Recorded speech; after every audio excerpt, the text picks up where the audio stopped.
Je suis hyper contente de vous retrouver dans cette vidéo spéciale Anna Wintour, personnalité mode aussi mystérieuse qu'intéressante. Et étant donné qu'on entre dans la semaine, que dis-je, le mois spécial Met Gala et qu'elle en est la présidente, généralement son nom revient beaucoup, je me suis dit que ce serait intéressant de vous en parler un peu plus. C'est une personnalité qui est très connue dans le milieu de la mode, sur laquelle on a aussi beaucoup de préjugés, mais que finalement on ne connaît pas si bien que ça.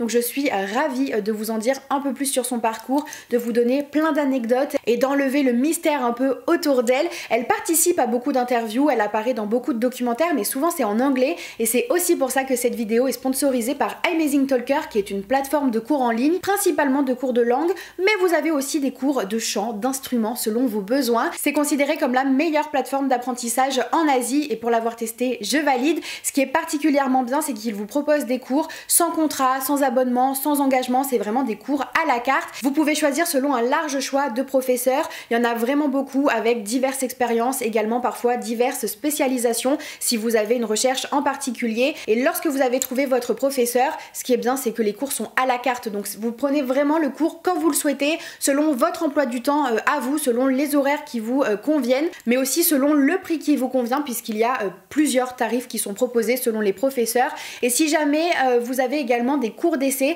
qui vous permettent de voir si vraiment ça match avec le professeur, si vous êtes à l'aise, s'il répond vraiment à vos attentes et à vos besoins, et si ça fonctionne, par la suite vous pouvez continuer facilement avec lui, et surtout il peut vous faire des cours personnalisés. On ne recherche pas forcément tous la même chose, certains vont avoir envie de juste pratiquer leur anglais ou d'autres langues, de parler, d'avoir des discussions, de s'exercer, d'autres vont peut-être avoir besoin de s'exercer pour un entretien, d'avoir de l'aide pour un lexique en particulier, pour une présentation professionnelle ou autre. Enfin vraiment ils peuvent vous aider sur plein de points, et ça c'est vraiment cool. Moi personnellement je me suis plutôt exercée dans de la discussion du quotidien pour vraiment m'entraîner, parce que c'est vrai que j'ai pas l'occasion de le faire beaucoup. J'ai pris mon premier cours avec Carly, qui a été adorable avec moi, elle m'a immédiatement mise à l'aise et elle a surtout été ultra positive, ce qui m'a permis de me débloquer et d'oser parler plus facilement, parce que c'est pas toujours hyper simple.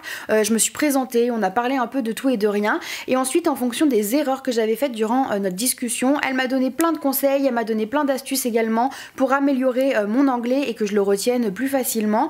Et puis par la suite on a également parlé un peu de mes objectifs sur le long terme, pour qu'elle puisse m'aider tout simplement à les atteindre via nos futurs cours. J'ai adoré le concept, et vraiment on est à l'aise, on est chez nous, on suit des cours mais on est dans notre cocon et avec des professeurs qui sont vraiment chill, qui sont là pour nous, qui sont là pour nous aider. Il n'y a pas ce stress d'avoir le même niveau que les autres ou pas, là c'est pour tous les niveaux, et vraiment c'est hyper personnalisé. Donc si jamais ça vous intéresse, que vous avez envie de tester, dans la barre d'infos je vous mets un lien qui vous permet d'avoir 10 $ d'offert, et puis on n'a plus qu'à bosser pour devenir bilingue, parce que dans la mode c'est quand même important.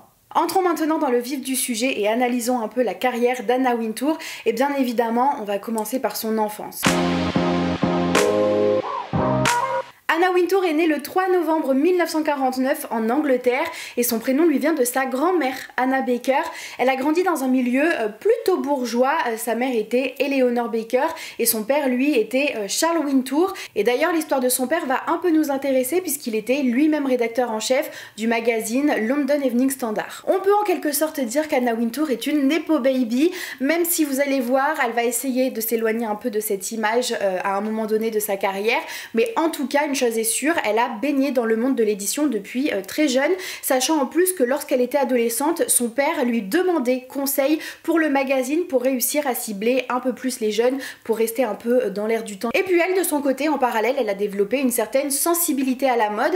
Déjà niveau look, elle a fait sa coupe au bol, qui est maintenant sa coupe signature, à l'âge de 14 ans, donc assez jeune.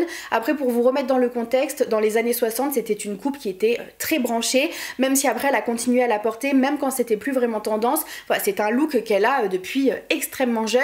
On peut se dire aussi qu'elle prêtait déjà attention à son style, à son look, puisque lorsqu'elle avait 15 ans, elle s'est fait un peu taper sur les doigts à l'école parce qu'elle portait un uniforme et qu'elle avait décidé de le raccourcir. On dit même que sa directrice lui avait arraché l'ourlet de sa jupe. Anna était vraiment pas très contente, ça l'a mis un peu en rogne.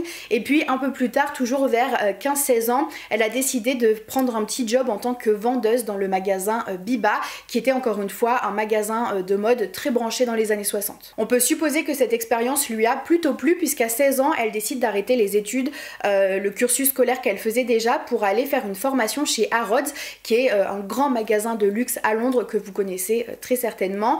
Et ses parents étaient pas trop pour quand même, arrêter les études c'est toujours un peu compliqué. Du coup ils lui ont proposé de continuer à suivre des études, mais cette fois-ci dans la mode. Au départ elle s'y est pliée, elle a commencé un cursus dans la mode et très rapidement elle a arrêté parce que d'après elle, la mode ne s'apprend pas. Même si on peut dire qu'Anna Wintour est partie avec une très bonne base, beaucoup de chance et pas mal de privilèges, vous vous doutez bien pour autant que sa carrière n'a pas forcément toujours été un long fleuve tranquille. Il lui a fallu pas mal d'expérience avant d'arriver chez Vogue, mais ce qui est quand même très dingue, c'est que assez jeune, elle savait que son job de rêve était de devenir rédactrice en chef chez Vogue, et donc tous les choix qu'elle va faire, tous les boulots qu'elle va faire, c'est pour essayer d'atteindre cet objectif final d'être rédactrice en chef chez Vogue.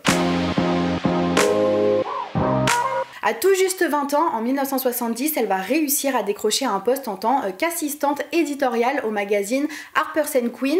Elle va y rester 5 ans, ce qui n'est pas rien pour une première expérience, sachant que, je le répète, elle n'a pas de diplôme, pas d'expérience, etc. Donc c'est qu'elle fait quand même assez bien le job, mais finalement ça va pas spécialement matcher et elle va partir parce qu'elle s'est accrochée avec sa boss de l'époque, la rédactrice en chef Min Hogg, parce qu'elle voulait son poste en fait, tout simplement.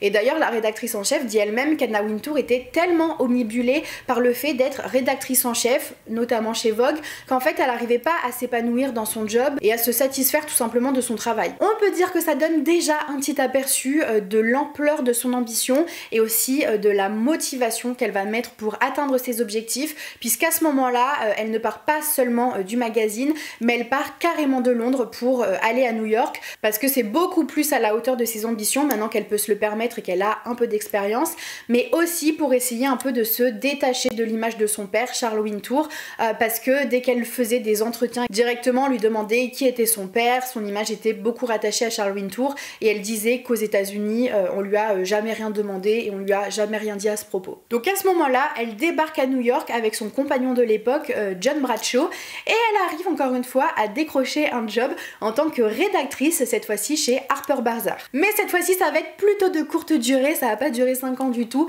Ça a duré 9 mois et elle va être licenciée par le rédacteur en chef Tony Mazzola à l'époque, parce que il aimait pas spécialement sa vision de la mode, il aimait pas les propositions qu'elle faisait et donc il a préféré s'en débarrasser. Mais quand même, petit fun fact, je peux me permettre de vous spoiler puisqu'on connaît déjà la carrière d'Anna Wintour, quelques années après elle va remporter le award de la meilleure rédactrice en chef de l'année, face justement à Tony Mazzola, son ancien rédacteur en chef. I was fired. I was told I would never understand the American market.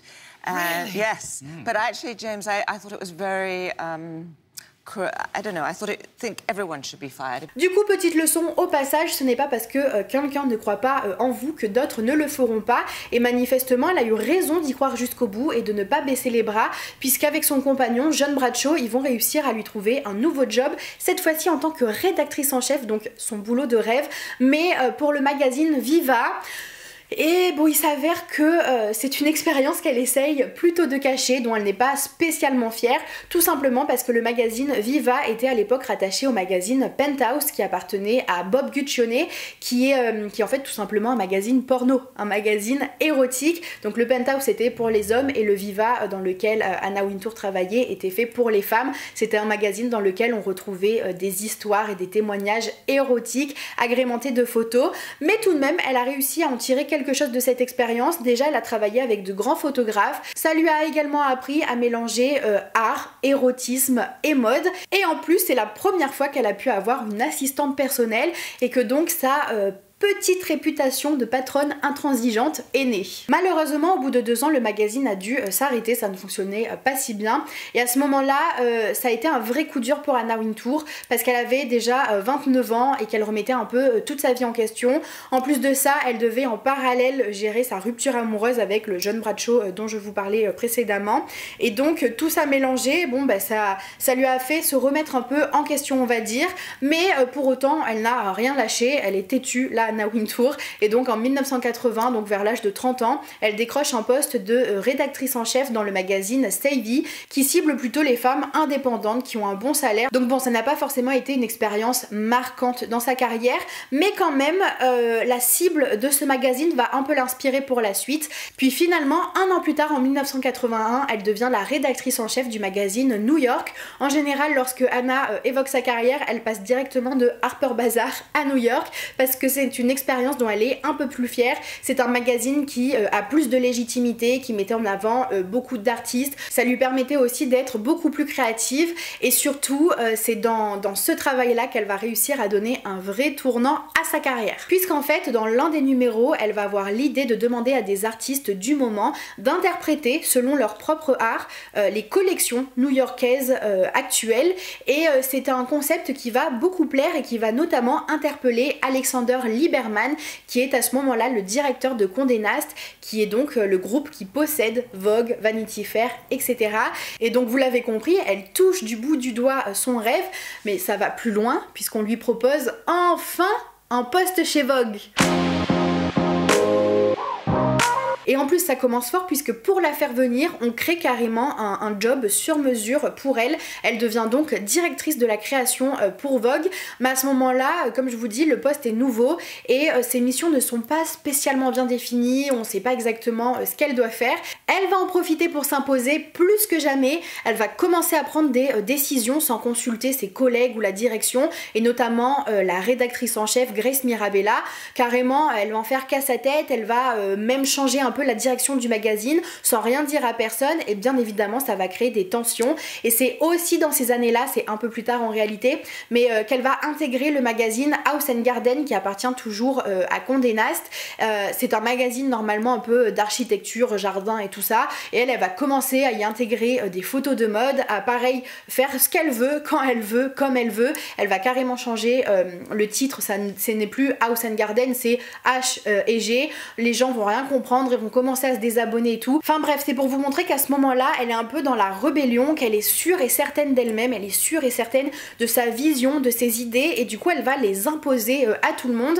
Et au départ, bien évidemment, c'est pas forcément bien pris, ça va même un peu lui attirer quelques moqueries, on va dire, de ses collègues. Au final, en 1986, on va lui proposer de retourner en Angleterre pour devenir la rédactrice en chef enfin du Vogue anglais. Donc à ce moment-là, ni une ni deux, Anna Wintour, elle fait ses clics et ses claques, elle repart sur sa terre natale pour aller dans le Vogue anglais, sauf que malheureusement l'accueil n'est pas hyper chaleureux, déjà parce que c'était une équipe déjà bien construite, et Anna Wintour est vue un peu comme une intruse. C'est pas quelqu'un qui faisait partie du Vogue anglais et qui a petit à petit monté les échelons. Là vraiment elle vient du Vogue américain et elle arrive en Angleterre, et bon, c'est pas hyper bien perçu.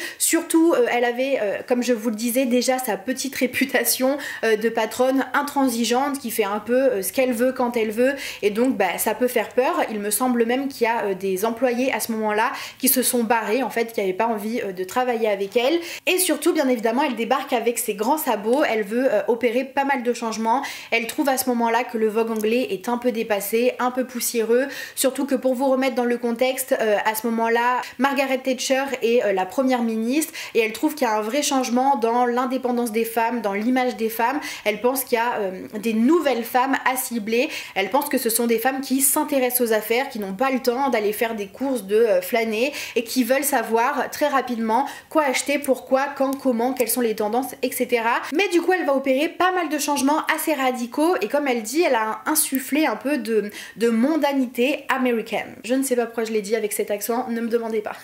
Donc comme je vous l'ai dit, elle a rencontré un peu de résistance de la part de ses collègues, surtout que nous on parle de ça avec du recul et on sait que sa vision mode n'était pas si pourrie. Bah, à l'époque, bon voilà, il fallait faire confiance à une jeune femme de 30 ans qui arrive, qui veut tout changer et qui a l'air de ne pas spécialement prendre en considération la vie des autres. Même si elle arrive à bien développer le magazine, que les ventes réaugmentent, etc., on lui donne un petit surnom de Nuclear Wintour.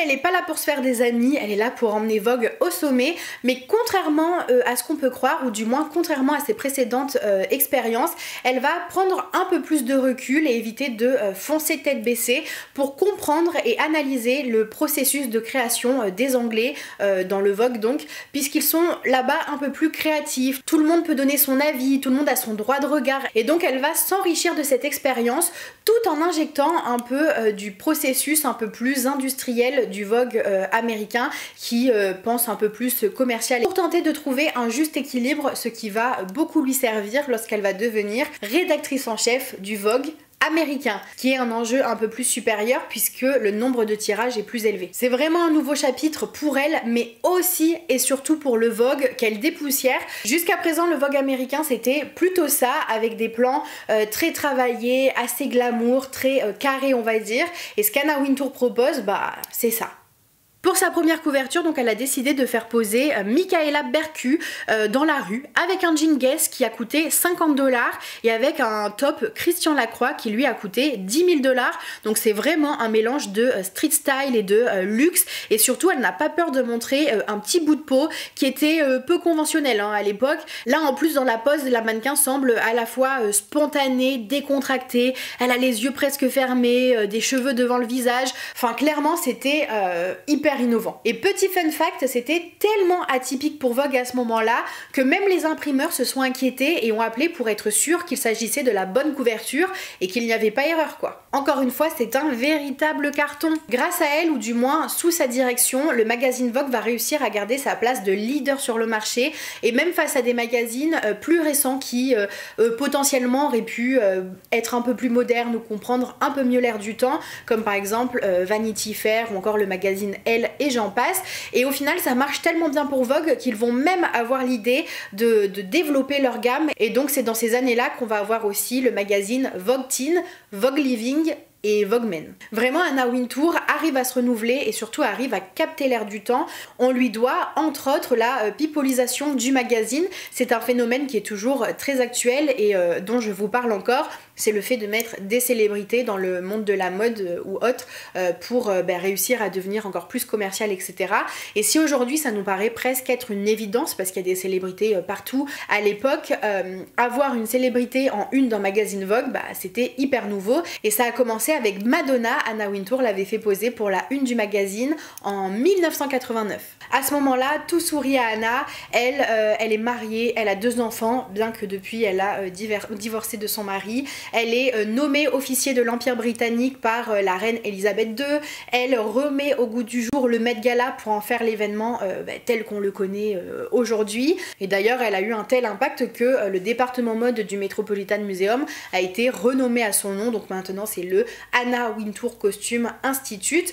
Mais en plus, ce qui est dingue, c'est que toute cette histoire perdure dans le temps. D'habitude, quand il y a des rédacteurs en chef, des PDG, une nouvelle direction, ça dure 5 ans, 10 ans, allez, 15 ans. Mais elle, ça fait 35 ans qu'elle est là, et en plus, elle n'a pas l'air de partir, puisque elle évolue encore même. Elle n'est plus seulement chez Vogue, mais elle est carrément chez Condé Nast, donc le groupe qui détient Vogue. Et une des raisons, d'après moi, qui fait qu'elle perdure autant dans le temps, déjà, c'est parce qu'elle adore son travail, c'était tellement son goal que je pense que maintenant qu'elle a atteint, elle aime vraiment ça. Je pense que vraiment c'était en elle, enfin, du moins moi, j'y crois. Mais en plus de ça, elle n'a pas cherché à faire ami-ami, à faire plaisir à tout le monde, etc. Elle avait sa vision pour le magazine, sa vision de la mode, et elle s'y est tenue, même si ça lui donne un peu une image d'une personne rigide, intransigeante, voire un peu sévère. Là, on voit bien que certes elle dit beaucoup non, qu'elle est dure à satisfaire et tout ça, mais qu'au final elle reconnaît quand même le talent des gens qui l'entourent, et je parle notamment de Grace qui est un de ses bras droits, ou du moins qui a travaillé avec elle pendant hyper longtemps.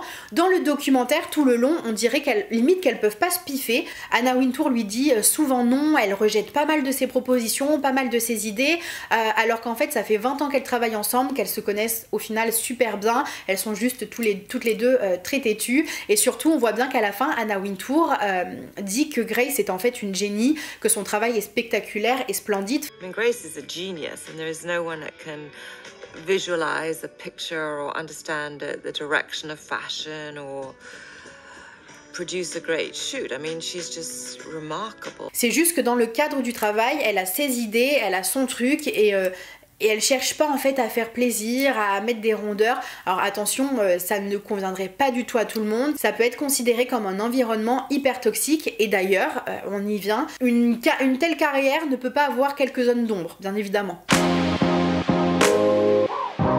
Une des plus grosses polémiques à laquelle elle a dû faire face, qui est en plus assez récente puisque c'était, on va dire, entre 2018 et 2020, je dirais, c'est qu'on lui a beaucoup reproché de perpétuer un racisme ordinaire au sein du magazine. Déjà parce que globalement, il y a un manque de représentation dans le Vogue qui est indéniable. Bon, c'est toujours un peu les mêmes personnes en couverture et tout ça, et notamment des femmes blanches, minces et plutôt riches. Mais aussi parce que c'est le genre de stéréotype qu'elle entretient, même en interne. Anna Wintour favoriserait un environnement de travail qui met à l'écart les femmes de couleur. Il y a eu pas mal de témoignages d'employés en interne qui allaient dans ce sens-là, et même son bras droit et ancien meilleur ami, André-Léon Teilhé, disait qu'elle avait une vision assez coloniale, qu'elle avait du mal à se déconstruire, qu'elle avait du mal à prendre du recul et même à reconnaître ses privilèges. Et en 2020-2021, Anna Wintour avait reconnu qu'elle avait développé un environnement qui pouvait être toxique au sein de Vogue. Elle en prenait l'entière responsabilité, et aussi elle s'est excusée via un petit mot à ses employés. À la base c'était juste pour ses employés, mais ça avait fuité sur internet. Et je vais vous montrer quelques couvertures qui avaient fait polémique, toujours avec ce même genre de problématique. En 2007 par exemple, on a le top Gisele Bündchen et le basketteur LeBron James qui était apparu en couverture dans une pose qui rappelait les affiches de propagande de la Première Guerre mondiale, qui étaient elle-même inspirée de King Kong. On a aussi la couverture de Kamala Harris qui avait beaucoup fait parler. Peut-être que vous voyez rien là comme ça. Les gens avaient reproché à Vogue, et donc par extension à Anna Wintour, d'avoir potentiellement un peu blanchi le visage de Kamala Harris. Ils sont un peu revenus sur le sujet, finalement ce serait peut-être un problème d'éclairage. Mais dans tous les cas, cette photo dans sa globalité n'a vraiment pas plu.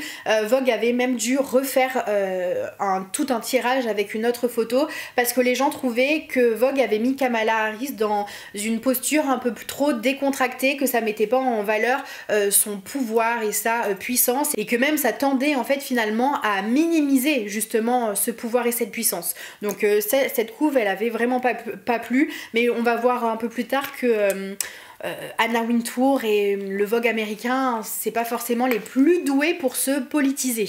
Et on peut également citer cet édito de Karlie Kloss qui était en geisha et qui était vu comme de l'appropriation culturelle.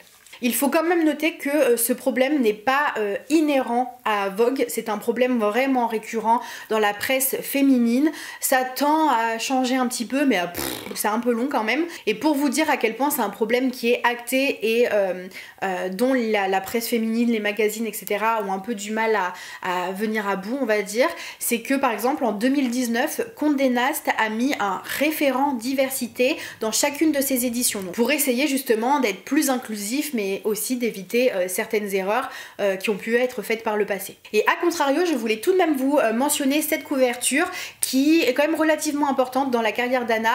Elle date de 1989 et on y voit Naomi Campbell donc en couverture du Vogue, mais pas n'importe quel numéro de Vogue, puisqu'il s'agit du September issue, donc du numéro de septembre, qui à l'époque était le numéro le plus important de l'année chez Vogue. C'était le plus gros, celui qui se vendait le plus, là où vraiment il y avait un gros récap des tendances, de ce qu'il fallait avoir, etc.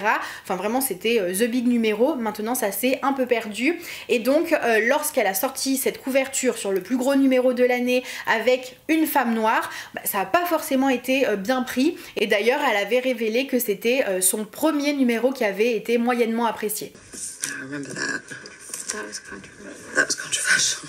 Putting a black girl on the September cover was my first one. That was considered questionable. Donc je préférais prendre les devants. Bien évidemment qu'il y a eu des unes du magazine Vogue avec des femmes noires, mais c'était des femmes déjà bien spécifiques, des mannequins qui étaient vraiment dans l'air du temps, des super modèles, et en plus de ça c'était tellement ponctuel que justement on peut très facilement les retrouver et les sortir. Mais dans tous les cas, d'un autre côté, Anna Wintour est une femme qui se veut quand même relativement engagée, et notamment en politique, puisque par exemple elle a été un soutien financier pour la campagne de Barack Obama. Elle avait réussi réussi à soulever 500 000 $ à peu près pour lui. Également, elle soutient énormément Hillary Clinton. À un moment, on lui avait même un peu reproché, on lui disait que c'était un peu trop too much. Mais en plus de ça, elle fait souvent des galas en compagnie de Sarah Jessica Parker d'ailleurs, pour soulever des fonds pour le parti démocrate. Et également chez Vogue, au bout d'un moment, il y a eu un poste à pourvoir dans la direction et elle cherchait quelqu'un qui avait potentiellement une formation politique. Donc vous l'avez compris, c'est un sujet qui l'intéresse pas mal. Également, dans un autre registre, elle fait de l'activisme contre le VIH et le sida. Ces 10 dernières années, elle a réussi tout de même à soulever plus de 10 millions de $ pour cette cause. Et pour finir, toujours dans un autre registre, cette fois-ci plutôt dans la mode, elle a créé un fonds pour les créateurs de mode émergents pour essayer voilà, d'aider les jeunes qui veulent se lancer dans la mode, qui ont un peu un petit talent et tout ça. Il y a tout un fonds qui a été créé pour eux. Bref, ce sont des sujets un peu délicats et loin de moi l'idée de vouloir nuancer. Je pense qu'elle a encore beaucoup de sujets sur lesquels se déconstruire, mais on remarque qu'elle a quand même essayé de faire des choses bien. Mais le gros problème, c'est qu'elle creuse jamais vraiment en profondeur, elle va rarement au bout des choses et surtout, elle pense trop commerce et image. Tout passe par ce prisme et du coup même quand elle a envie d'aborder un sujet ou de politiser un petit peu le magazine, soit elle passe à côté, soit elle reste trop superficielle, soit carrément ça fait l'effet inverse avec celui-ci de magazine qui a quand même été beaucoup polémique aux États-Unis, et également le Vogue avec Harry Styles qui est donc le premier homme à poser en couverture d'un magazine de femmes, en robe en plus, donc un homme en robe pour Vogue c'est quand même quelque chose d'assez inédit et innovant. Et on voit bien qu'il y avait vraiment une volonté d'être un peu incisif et innovant. Dès la couverture, on voit bien que c'est dit qu'il fait selon ses propres règles. Donc sous-entendu qu'il n'y a potentiellement pas de règles de genre. Mais en choisissant seulement Harry Styles comme figure pour représenter cette thématique, elle est quand même passée à côté du sujet parce que ça va beaucoup plus loin. Il y avait tout un truc sur la communauté LGBT à faire. Il y avait des célébrités comme Billy Porter qui d'ailleurs en a parlé, qui aurait dû être aussi représenté. Enfin vraiment il y avait de quoi aller beaucoup plus en profondeur et traiter le sujet bien mieux que ça, et c'est un peu un acte manqué. D'ailleurs le Vogue français que j'ai là aussi, c'était donc le premier numéro de Génie Trochu avec Aya Nakamura en couverture, et c'était le premier Vogue France et non plus Vogue Paris, et ils avaient fait un article manifeste pour un vestiaire dégenré. C'était clairement une réponse au magazine avec Harry Styles, et clairement ils sont clairement mentionnés. Alors certes c'est qu'une phrase etc, mais on comprend bien que c'est vraiment un petit tacle au Vogue américain, ce qui est quand même drôle parce que le Vogue français est en lien avec le Vogue américain. Mais tout ça pour vous montrer que les autres Vogue des autres pays tentent d'être un peu plus justes, de comprendre un petit peu mieux les enjeux et surtout répondent un peu mieux en fait aux enjeux. Et là j'ai le Vogue France, j'ai pas de Vogue anglais là en ma possession, mais Edward Henningfull qui est le nouveau rédacteur en chef et plus du Vogue anglais suscite beaucoup plus d'intérêt, et il a vraiment une notoriété qui est grandissante parce qu'il politise le Vogue avec bien plus de justesse. Je pense que c'est l'un de ceux qui le fait le mieux, et d'ailleurs il a fait ses armes avec Anna Wintour, hein, on le voit dans certains documentaires, mais il a mieux compris l'ère du temps etc. Et à un moment on pensait d'ailleurs qu'Edward Henningfull allait potentiellement remplacer Anna Wintour. Ça aurait pas forcément été très déconnant, même si je suis persuadée qu'Anna Wintour tient à sa place et qu'elle ne la laissera pas comme ça, même pour un Edward Henningfull. Il y a quand même une grosse problématique qui entoure Anna et qui peut mettre à mal sa carrière, qui a déjà un petit peu mis à mal sa carrière, même si encore une fois on s'en rend peut-être un peu moins compte en France, et aussi parce que André Léon Taylor, son ancien bras droit, qui est malheureusement aujourd'hui décédé, a fait ce livre dans lequel il fait pas mal de révélations et il dresse un portrait d'elle qui est peu flatteur si on peut dire ça comme ça. Pour vous faire un rapide topo sur leur amitié, ou du moins comment ça a commencé, ils se sont rencontrés chez Vogue puisqu'ils ont commencé plus ou moins en même temps en 1983. À ce moment-là donc c'était le premier job chez Vogue d'Anna Wintour, donc elle était directrice de la création, et André Léon Taylor lui était rédacteur mode. André Léon Taylor à ce moment-là se disait déjà très impressionné par Anna Wintour, il n'osait pas aller lui parler et tout, alors qu'il avait déjà pas mal de contacts dans l'univers de l'art, de la mode. Par exemple il fréquentait Karl Lagerfeld, également Andy Andy Warhol, et ce dernier lui disait même de prendre un peu son courage à deux mains et d'aller enfin parler à Anna Wintour, et André Léon Talley n'y arrivait pas. Ça prouve à quel point elle en imposait quand même. Au final, les deux se lient d'amitié, ils étaient vus un peu comme les deux weirdos du bureau, mais ils sont en phase, ils se sentent en phase et ils vont évoluer ensemble. D'ailleurs, Anna Wintour dit elle-même: André faisait partie intégrante de ma vie familiale et professionnelle. Ils vont ensemble, par exemple, dans le domaine familial des Wintour. Quand Anna Wintour va évoluer chez Vogue, eh ben, lui va devenir son bras droit, et ça lui permet aussi d'être le premier homme noir à obtenir une place aussi importante dans le monde de la mode. Il la conseille beaucoup sur son style et notamment sur les tenues qu'elle porte au Met Gala. Grace dit même qu'il est le seul à l'avoir vue en petite culotte, ce qu'il dément, mais c'est pour illustrer à quel point ils étaient proches et fusionnels. Ils ont partagé beaucoup de moments personnels. Quand André Léon Talley a voulu acheter une maison pour sa grand-mère, Anna Wintour est allée voir la direction de Vogue pour réussir à lui avoir un crédit sans taux d'intérêt. À la mort de sa grand-mère, Anna Wintour était particulièrement présente également, surtout quand André Léon Talley a développé des petits soucis de santé et tout ça suite à ça. A contrario, à la mort de la mère d'Anna Wintour, c'est André Léon Talley qui a traversé l'Atlantique pour aller la rejoindre et la soutenir. Enfin vraiment, ils étaient quand même des piliers dans la vie l'un de l'autre, mais malheureusement leur relation va se détériorer. Déjà petit à petit, Anna Wintour ne va plus valider ses articles, bien qu'en 2019 elle lui permet de faire le portrait de Michelle Obama. Lui estime que c'est l'honneur de sa vie, mais ce sera finalement l'un des derniers cadeaux d'Anna Wintour, puisque petit à petit ils vont presque aller jusqu'à se détester, même si c'est un grand mot. Par exemple, lorsqu'elle reçoit la Légion d'honneur en France par Sarkozy, elle va traiter André Léon Talley comme un assistant, elle va lui faire porter son sac, elle va le refourguer dans un petit coin de la pièce, ce qui va pas forcément bien vivre, mais bon, au final, elle va lui faire un mot de remerciement, donc ça va un peu atténuer la chose. Mais elle va aussi commencer à le remplacer au Met Gala, puisque c'est lui qui s'occupait des interviews avec les stars lorsque ces dernières montaient les marches, et elle va le remplacer par une influenceuse. Ça pareil, ça a vraiment eu du mal à passer chez André Léon Talley, il a pas du tout compris cette décision, surtout que de ce qu'il dit dans son livre, Anna Wintour n'a pas vraiment assumé cette décision et a essayé de se décharger sur quelqu'un d'autre, mais dans tous les cas, lui, il a vraiment mal vécu et du coup il a des mots assez crus. Il dit qu'il a été viré sans ménagement, qu'Anna Wintour est inhumaine et qu'elle est incapable de gentillesse et que tout ce qui l'intéresse au final, c'est le pouvoir. Pourtant, c'est une relation qui est beaucoup plus complexe que ce qu'il n'y paraît. Bien évidemment, c'est rarement tout blanc ou tout noir dans les relations humaines. Bien qu'il avait développé pas mal de rancœur envers elle, il avait aussi beaucoup d'admiration et lui-même avait avoué qu'il espérait un jour avoir des excuses de sa part, qu'elle reconnaisse qu'il avait été important pour elle et dans sa carrière, et que d'ailleurs il était prêt et qu'il espérait même pouvoir retourner vers elle et la conseiller sur ses vêtements, etc. Et lui-même dit que c'est en fait une lettre d'amour. Et c'est là qu'on commence à voir un peu la dichotomie du caractère d'Anna Wintour, avec justement toute cette dureté qu'on lui connaît, cette intransigeance, cette sévérité, mais aussi toute une partie d'elle qui était plus douce, plus admirable. Les gens ont quand même relativement confiance en elle.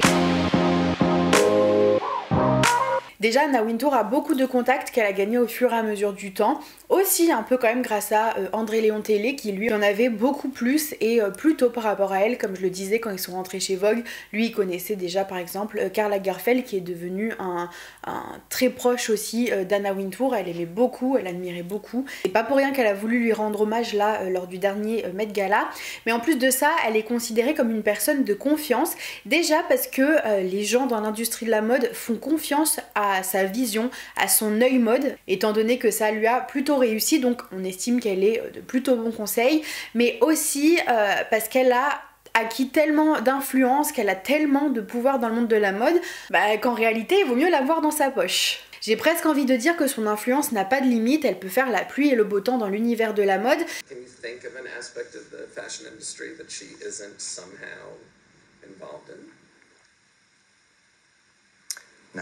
et en plus de ça on lui demande du coup conseil pour tout, comme par exemple les changements de directeur artistique chez les marques, pour avoir ses recommandations même en termes de tendance dans les collections, ce qu'il faut enlever, ce qu'il faut mettre. Vraiment on peut lui demander des conseils sur tout et n'importe quoi, et ça va même au-delà de la mode, puisque par exemple il y a une anecdote qui dit que Bradley Cooper l'avait contacté pour le film Star is Born pour savoir à qui elle pensait pour le rôle principal qui finalement a été donné à Lady Gaga, et Anna Wintour n'y serait pas pour rien. Donc ça montre quand même à quel point elle est considérée comme une personne de confiance, puisqu'on vient la voir sur des sujets et des projets qui sont encore confidentiels, et surtout son avis a de l'importance, mais ça montre aussi son influence et son pouvoir. Clairement tout passe par elle, et d'ailleurs on la surnomme la paperesse de la mode, et c'est une image qu'elle aime bien aussi entretenir.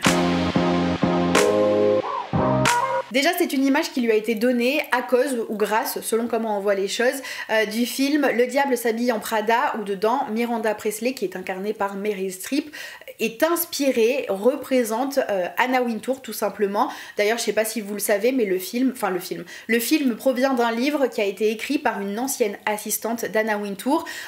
Bien évidemment ça se veut être de la fiction sur un espèce de fond de vérité, avec et sa propre expérience et l'expérience de ses amis qui travaillent aussi dans la mode.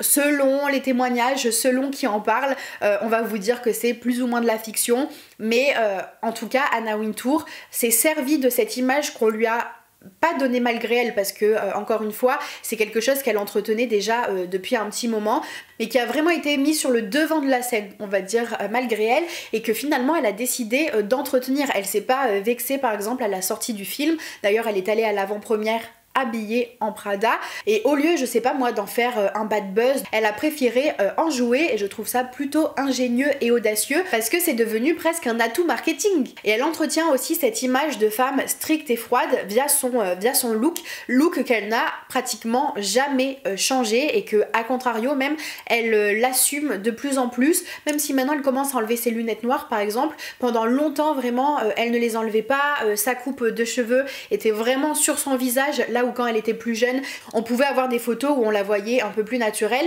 Pendant un moment de sa carrière il n'y a eu que des photos d'elle hyper structurée, hyper carrée, et même son look est tellement important que chez Vogue elle a un budget consacré à ses looks en plus de son salaire, et ce budget look est même parfois supérieur au salaire de certaines personnes dans l'entreprise, clairement. Alors attention, je ne sais pas si c'est toujours le cas avec toutes ces histoires de magazines papier qui se cassent un peu la gueule, de récession, de machin et tout, mais en tout cas pendant un moment elle avait vraiment un budget shopping.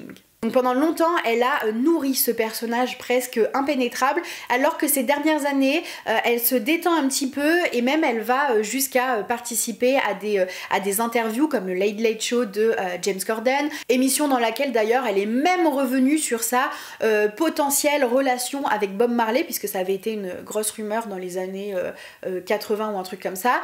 Aussi elle se met en avant, elle devient un personnage de la chaîne Vogue sur YouTube, où elle va répondre à des questions, elle va commencer à répondre à des questions un peu plus personnelles, mais à la fois superficielles. Genre par exemple on sait qu'elle a peur des araignées, qu'elle se lève à 5 h du matin, qu'elle va jouer au tennis et qu'elle coupe son téléphone entre midi et 2, mais pour autant elle va pas forcément répondre à de vraies interviews profondes.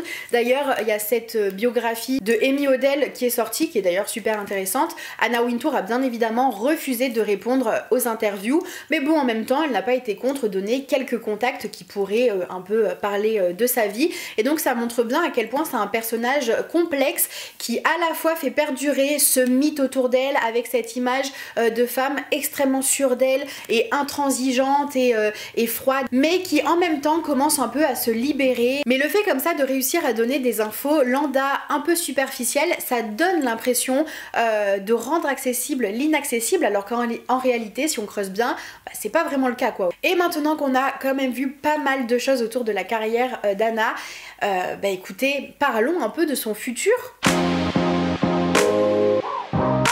Alors qu'il y a tout juste quelques années, beaucoup pensaient qu'elle allait enfin laisser sa place chez Vogue. Au final, d'une, elle est toujours rédactrice en chef du Vogue américain, mais en plus de ça, elle est chez Condé Nast et donc elle supervise les Vogue à l'international et en plus de ça, elle a un petit regard également sur d'autres magazines du groupe et je pense sincèrement qu'elle ne souhaite pas quitter sa place chez Vogue, déjà parce qu'elle a peut-être tellement rêvé ce poste que maintenant qu'elle a, elle adore. Très certainement aussi qu'elle est très épanouie professionnellement à ce poste-là. Elle kiffe ce qu'elle fait, elle adore. Et ça doit être dur aussi après 35 ans comme ça à la tête d'un magazine de laisser la main à quelqu'un d'autre, sachant toute l'influence qu'elle a eue sur le magazine. Ça doit pas être facile. Et il y a peut-être aussi ce rêve de finir ses jours à ce poste-là, un peu comme Karl Lagerfeld l'a fait chez Chanel. Allez savoir peut-être qu'un jour autour d'un dîner ils en ont parlé et qu'ils se sont dit qu'effectivement ils étaient tellement en kiff sur leur boulot qu'ils avaient envie de mourir en faisant ce qu'ils aiment. Ce n'est que spéculation bien sûr, mais je vois bien Anna Wintour, têtue comme elle est et sûre d'elle comme elle est, vouloir aller au bout des choses. Ça ne m'étonnerait pas du tout, alors que très honnêtement, de mon humble avis, je pense qu'elle n'est plus autant dans l'air du temps, ce qui est tout à fait normal. On ne peut pas toujours être en phase avec ce qui se passe, avec l'air du temps, avec les tendances. Bien évidemment qu'elle a toujours ce truc et qu'elle a une expertise qu'on ne pourra jamais lui enlever au vu de son expérience, au vu de la culture aussi qu'elle a pu acquérir tout au long de ces années, etc.